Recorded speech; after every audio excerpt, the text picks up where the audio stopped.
lot of mistakes made in that negotiation. And when I heard the way that Biden was negotiating, I said, you're going to end up in a war.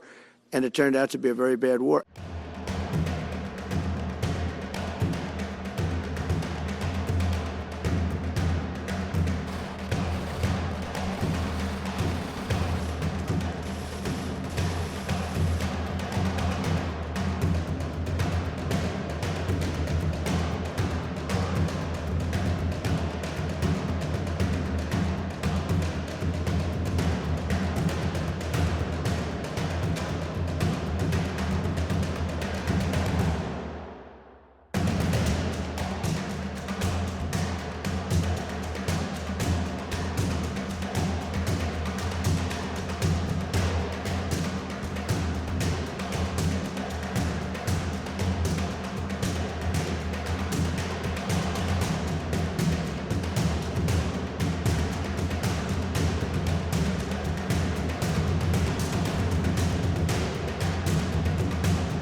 A big part of the problem was Russia for many, many years, long before Putin said you could never have NATO involved with Ukraine. Now, they've said that. That's been, like, written in stone. And somewhere along the line, Biden said, no, they should be able to join NATO. Well, then Russia has somebody right on their doorstep, and I could understand their feeling about that. But there were a lot of mistakes made in that negotiation. And when I heard the way that Biden was negotiating, I said, you're going to end up in a war. And it turned out to be a very bad war. And it could escalate. That war could escalate to be much worse than it is right now. They can never join NATO. Well, my view is that it was always understood. In fact, I believe that they had a deal, and then Biden broke it.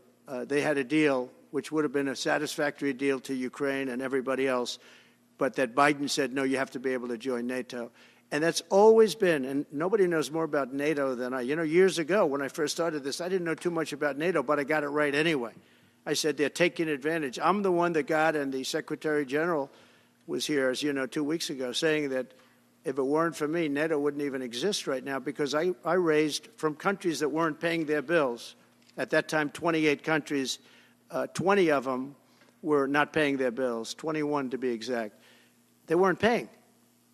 Or they were paying a very small portion. And I raised over $680 billion. That was the number he gave, by saying, if you don't pay, we're not going to protect you. And as soon as I said that, the money came pouring in. But Obama could have said it. Other people could have said it. Bush could have said it. Nobody said it but me. I took a lot of heat. They said, oh, that's a threatening statement. Well, they weren't paying their bills. I said, we're not going to protect you if you're not paying the bills. So in a true sense, I saved NATO, but NATO's taken advantage of us.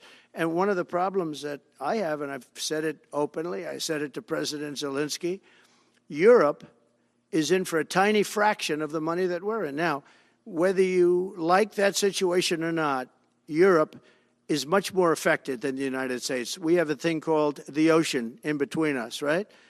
Why are we in for billions and billions of dollars more money than Europe? And, you know, they're a similar size, a little smaller, but they're a similar size economy as the United States when you add them up. And yet Europe is in for a small fraction of the number the United States is in. Now, Biden could have called them up during the term. That's what I did. I said, you have to pay your bills. And they all, one stood up. I won't say who. You'll probably have it because the papers, the media hated to report on it. But a prime minister stood up from a country, you know, a famous meeting of 28 nations with no press, no anybody in the room. He stood up. He says, does that mean if we don't pay our bill, and at that point it was 2%, it should be 5%. It should be 5%, not 2%. But at that point it was 2%, but many people didn't pay. Some people didn't pay anything. But many people were way, including Germany. Germany was at less than 1%. You're going to press for 5%? Well, I think NATO should have 5%, yeah. Well, you can't do it at 2%. I mean, at 2%, every country, if you're going to have a country in a regular military, you're at 4%. I think they should be, you know, they're in dangerous territory. I think it should be, they can all afford it, but they should be at 5%, not 2%.